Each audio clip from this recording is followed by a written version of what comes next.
Hey, everybody, it's about 10 o'clock. This is First Warn Storm Team Chief Meteorologist Brad Panovich again. A couple things to talk about, and I've been talking. I was trying to type wedge several times without success.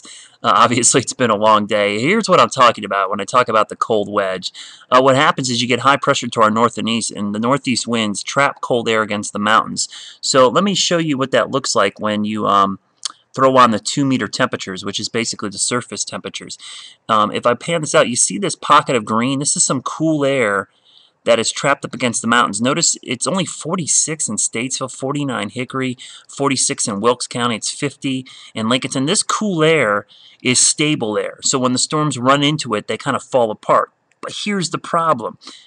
Look down in Rock Hill, it's 67. Union County, Monroe, 68, 68 in Anson County.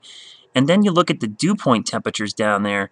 The dew points are high as well, generally in the 60s. So if any of these storms can ride this little boundary and get into this air mass, they could hold their own. But I do like the signs that I'm seeing on the radar here in the last couple of minutes with these storms in North Carolina. But when you look in Tennessee, we've got 3 tornado warnings over here in Tennessee, moving up into southwest Virginia. In fact, let's look at the radar up there.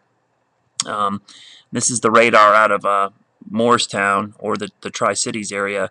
We've definitely got a rain-wrapped tornado of some kind just moved through the Knoxville area. Big Boeing segment right there. That is, excuse me, is likely producing damaging winds. And then you get up here to the north. Kind of hard to see where there's any rotation in here. But then you move up here towards the Bristol area, just north of Bristol, not in Bristol, but just north.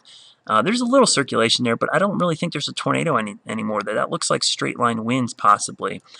So let's look at what the models are trying to do with this stuff for the next 6 to 12 hours or so. Let me show you the model data. This is the, let me see if we got new data in here yet. We have not got new data. Oh, we got the 0Z stuff. Let me see. Here's the 0Z stuff. All right. So let's go to 10 o'clock. There's the line. Crossing the mountains at about 11, 12 o'clock. The model seemed to be a little slow. The one thing I like about this, it's a line. A line of storms is much better than individual storms. We don't want to see supercells. Takes a while to move across the Piedmont, which is probably not likely. This is going to move a lot quicker. When you look at the radar, that's where the line is already, so it's likely going to move through a lot quicker than that. The other concern, we've got this storm down here over northern Georgia moving towards Athens. That's had a history of producing tornadoes on the north side of Atlanta near Marietta. That one's tracking, it looks like, pretty much up I-85, so that one's going to stay in the warm, juicy air outside of the wedge down here. Let me turn the temperatures back on real quick. You can see temperatures in the 70s. That's the other thing. Look at the fog up here. Dense fog advisories to the east because of the wedge, kind of wedging us in.